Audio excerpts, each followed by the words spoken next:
Hey everybody, welcome to Rubber Toe Rundowns, and I'm your host, Roberto. In my rundowns, I share with you details about accessories or techniques that go into the Pacific Rim Speedway Diecast track. This episode of Rubber Toe Rundowns is sponsored by Slanman Customs. Be sure to click the link and check out all of his 3D printed accessories for diecast tracks.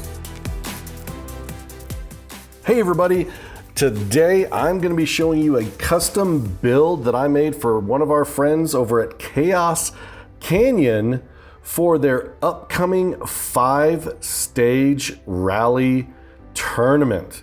So I'm super excited about this because normally you can't get 5 tracks for your car unless it's like a multi-track race. So head on over to chaoscanyon.online and check out Chaos Canyon Rally 2021. Call for entries. There's only a couple left available. He's having a modified side and a stock side where you can either send a stock car or rent a car, but I picked the modified side. Now the thing with this is it had to be one of very specific listed castings. So Chaos wrote down the very specific cars, and out of the cars listed, I chose the Audi Quattro. So that's what I'm going to be modifying today. Max weight 45 grams, and it had to be decked out like a rally car, but I could not mark the door, the roofs, because those numbers will be assigned and given by Chaos Canyon himself.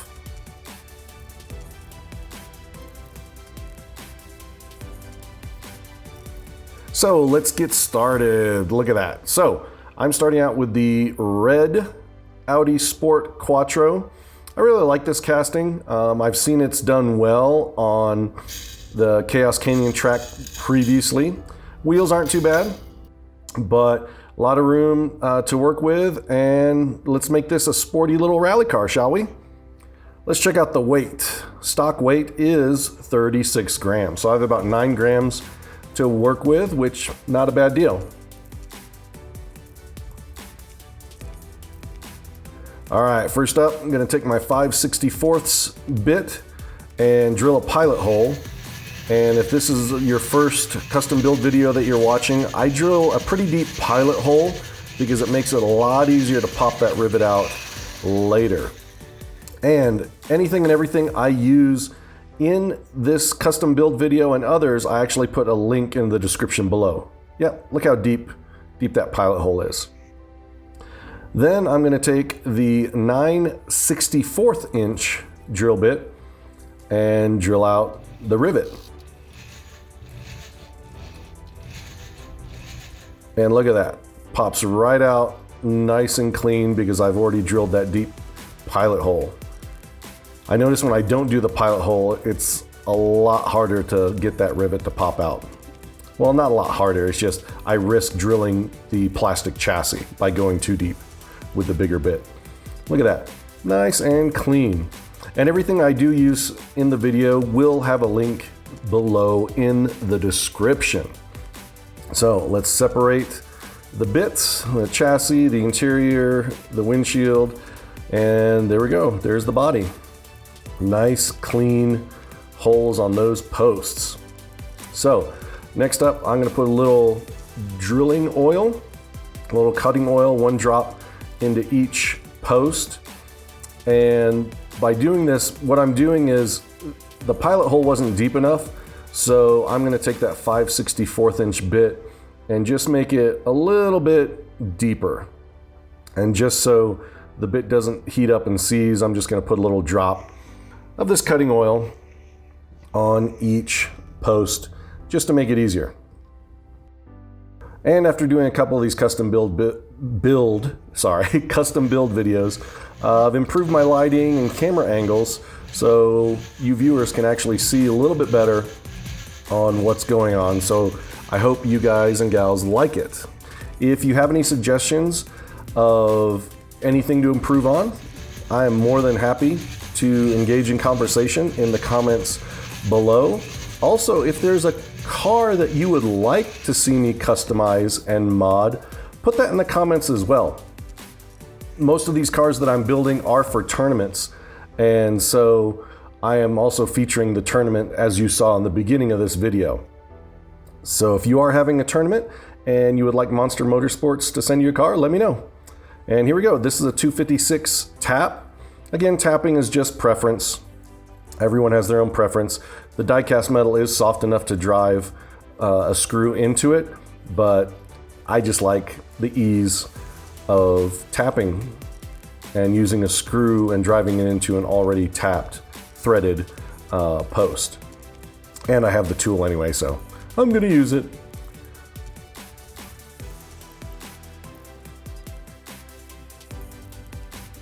So here we go. Nice finished up. You'll see here, nice looking threads on the inside. Easy peasy lemon squeezy. All right, what's next? Ah, yes. We're going to strip the body with citrus strip. Now, this was asked in my last video if you can use it on plastic. So I'm gonna make a point here. You should only use it on wood, metal, and masonry surfaces only. For those cars that have plastic bodies, do not use this method. So I'm gonna pour about a tablespoon of this stuff. This stuff's easy to find at Lowe's or Home Depot, places like that. And it looks like it's about time for me to replace this little plastic container. This is actually a lunch meat container. So I just buy lunch meat that already has these, so I don't have to go and buy them extra. So once the lunch meat's gone, I have the container left. So yep, we're gonna just spread this stripper all over the inside really well. Man, I am spreading that really, really fast. The advantage of movie magic right there. And then spread it all over the top and the sides. Make sure you get the front and the back too, so it strips it really well. So I'm gonna seal that up, put it away, and let it go sit for about an hour. So now, the big part of this video is painting. So here is my little 1/64 inch driver that I'm gonna use because the vehicle must have a driver. And I got this one from Haw Then Son from PW Racing. He loaned me this driver because I didn't have any. So as you can see, he doesn't quite fit. So I'm gonna cut out this part of the interior so his legs can move forward and sit nicely into place so I don't have to cut the figure at all. So I'm gonna grab my little plastic sprues, and as you can see, there's not much to cut. So it actually goes fairly easy and quickly to clear out this section here.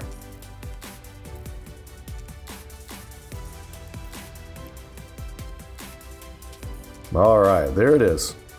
Now let's see if this driver will now fit in the driver's seat.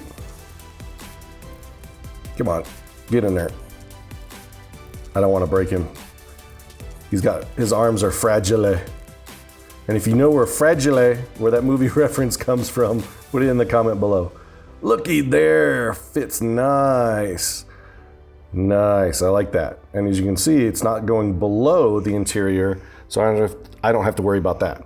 Now, normally I use these tire weights, 1/4 ounce and 1/2 ounce, but I don't have a lot of room to remove the interior, so I'm gonna use these smaller tungsten weights, which I also got off of Amazon, and these were shown to me by Daddy G from G4 Diecast Racing. And this is nice little heavy weight in a very small and compact package, very dense. So these are real easy to hide up, you know, between the wheels and stuff like that. So here are the weight differences.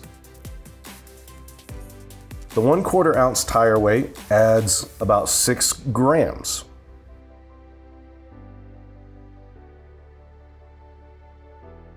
And then the 1/2 ounce tire weight is about 14 grams.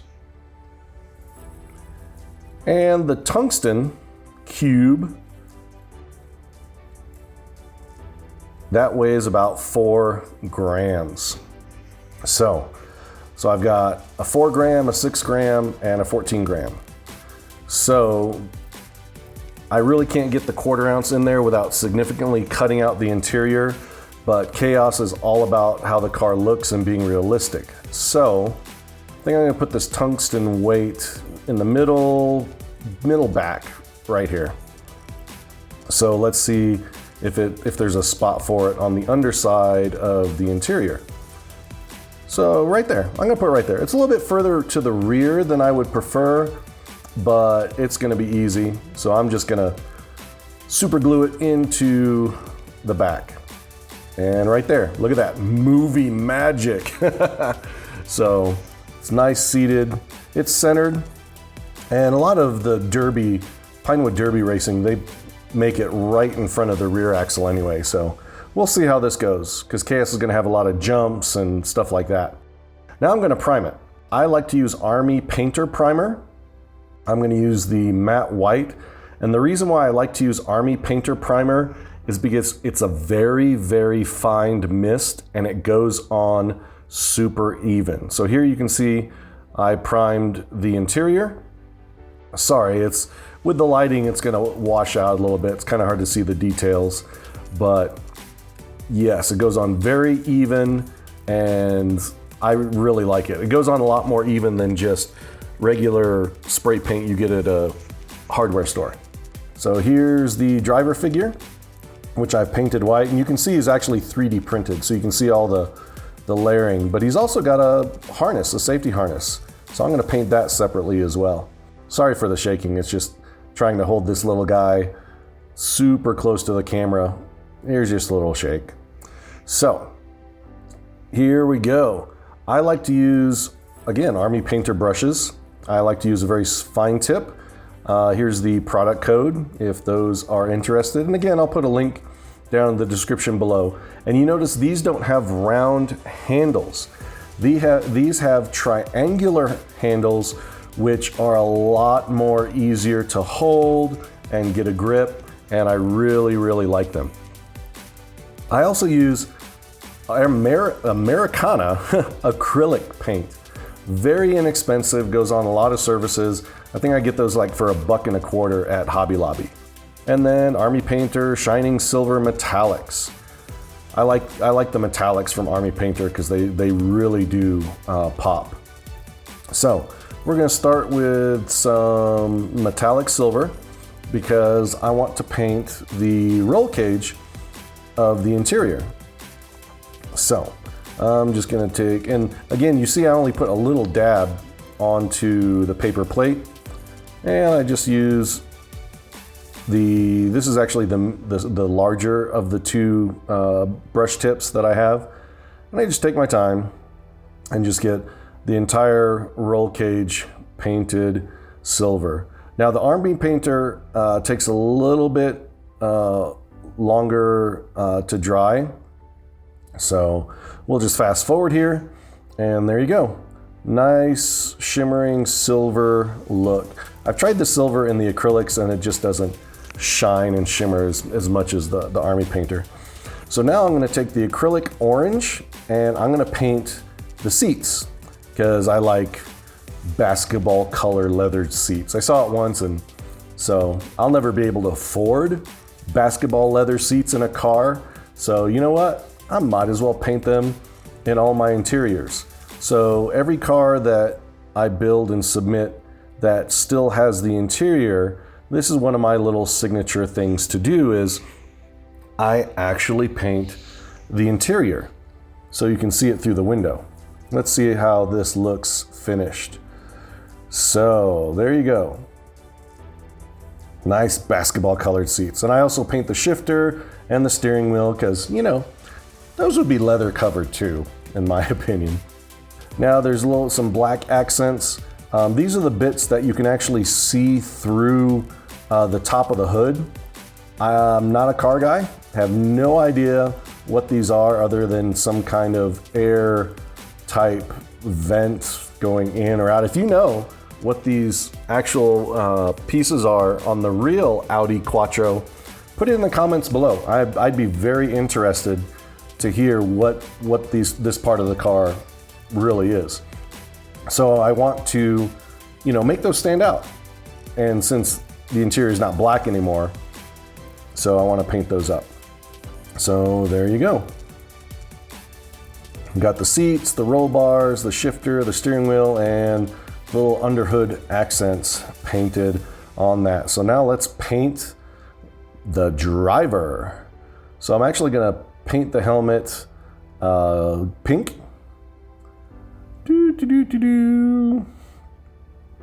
So I think I'm always gonna stick with drivers figures that have helmets, because I mean, that would just make sense. I'm gonna keep the racing suit white, because that way it just reflects light better on the inside of the interior. And then I also, as you can see here, I painted the safety harness red. And zoomed in, yeah, it looks jacked up as anything, but it's super, super tiny. So that's the best I could do, but I'm happy with it. So now I'm going to shade or wash the interior and the figures. What this does, it adds tone to all the cracks and crevices to help bring out the details. So here, I'm applying it with a brush that I don't care about. I have a pack of brushes that are just cheap. And because this is kind of like a varnish, this wash, so it ruins brushes like crazy. So it gives it a nice weathered look, but it also brings out the details as well, especially in the seats, because sometimes seats, the interiors on some castings, they have some really nice detailing in the seats. So this wash will rest into the cracks and give it more definition. And then on this white, it gives it a nice little sun-weathered look, a little dirty look, so it doesn't just look super brand new. And I just make sure I get everything that can be seen through the windshield. And there you go. It's a little shiny because it just went on there, but as it dries, it turns to more of a matte finish. So there we have it. Nice little weathered look. And now we're gonna do the driver.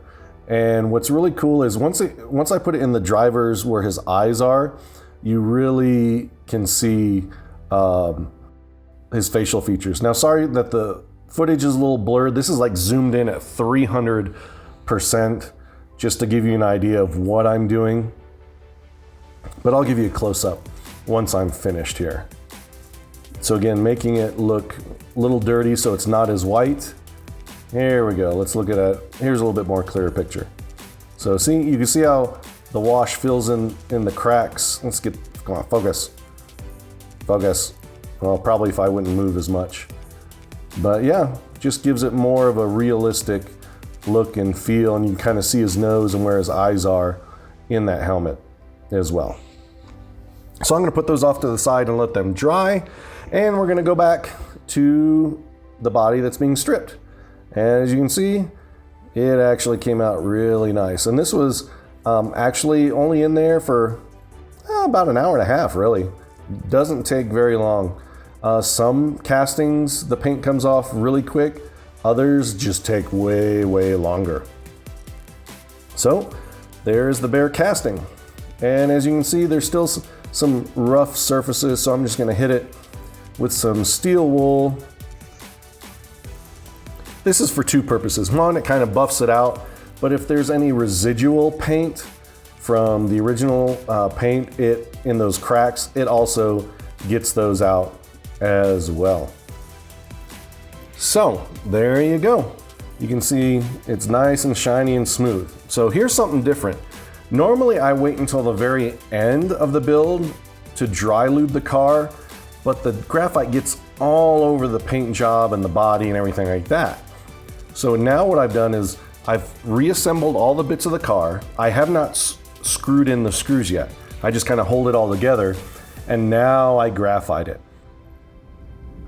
So I use this hobby lube, put a couple shots right there on the axle. Now I'm pushing up with my finger from the bottom to get that axle to come up and hold the other tire in place, and just use the acid brush to tap it to get it into the area between the wheel and the axle. And then I'm gonna push up and back and forth really hard and really aggressive. I'm not gonna be gentle with this at all because I really want to work the graphite into those little imperfections on the axle. Now, I haven't tried polishing axles yet. I'm just trying to keep things smooth and streamlined and see how they go. Both tires have been graphited, and as you can see, they're spinning quite a while there. This video hasn't been altered in speed, so I'm really liking how smooth and how far those are running. I'm just gonna keep spinning them. It's just so satisfying. After you dry lube a vehicle and it just sits there and spins for a really long time, it's really, really nice. All right, here I've painted the body. I use Tester's Extreme Lacquer, and so I primed it white with the Army Painter and then the metallic pink from Tester's. And I've also given it a couple clear coats of very wet finish, so gloss finish there. So there it is. Just 2 rattle cans. I don't airbrush, I just rattle can it. Now it's time for water slides. These water slides I get from Mr. Poffler from Rust Belt Customs and Rust Belt Diecast Racing. So normally this Monster Motorsports label is 1 line and it's long, but it went too far. The car's not long enough, so I just cut them in half to put one at an angle and then one along above the rear wheel. So I kind of like the look of that. So these tweezers and this third hand help a lot as well. And then using the cotton swabs to roll over the water slide to push out any excess water. All right, let's take a closer look at that. Look at that. I just love water slides. It just adds so much to a car. And you know, hey, this is Monster Motorsports. If I built a car, let's rep the brand, right? So here's the car finished, all nice and decaled up. A lot of different water slides there. And all those little those little brand logos right there on between the door and the front wheel, those were 6 separate water slides that I cut out individually and laid down individually. They are tiny, oh my goodness. And I got those off of eBay, which I'll put the link down below as well. All right, we have glued the driver into the interior. Look at that. I'm really liking how that worked out. And I just use Gorilla Super Glue Gel and it hardens up very, very nicely. And you can see a lot of the details there with the wash and stuff like that. So, alrighty, what next? Oh yes, the windshield. That's right. Now, this is something I encountered. Look at that gap. Oh, something I did not anticipate being my first driver. He's too tall and I've already glued him in there. So this was my solution. Drill a hole in the top of the glass to allow his helmet to poke through. And looky there. And now the glass is flush again with the interior. So I was actually very fortunate that that turned out the way it did. So let us reassemble, placing the interior back on the chassis, our little hole drill windshield, and our custom body. And after I put the water slides on, I did shoot it with another couple coats of clear coat. It's the Wet Look clear coat from Tester's. And these are 256 by 1/8 inch screws. They're hex head screws. And I really don't have to drive them in with extra force because I've already pre-tapped the holes and they're holding in there nicely. Very happy with how this build has turned out. Nice driver, Man, I can't wait to see it with the numbers applied by Chaos Canyon. Loving the wheels too. Oh, they spin so nice. I'm super excited. Can't wait for this bad boy to make it 1 month voyage across the Pacific to New Zealand. All right, painted up the lights, the grille, and the tail lights are red, but you really can't tell. So let's see some glam shots of this bad boy.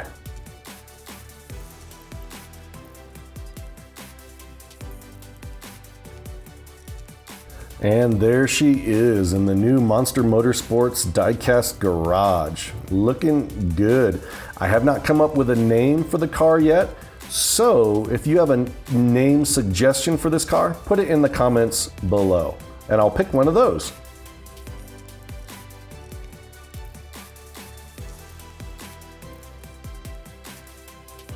Thanks for checking out this episode of Rubber Toe Rundowns. If you enjoyed this video, give it a like and subscribe to my channel for more diecast racing. You can also join the Monster Motorsports Diecast Racing Facebook group. Until the next update, stay safe and keep your wheels on the road.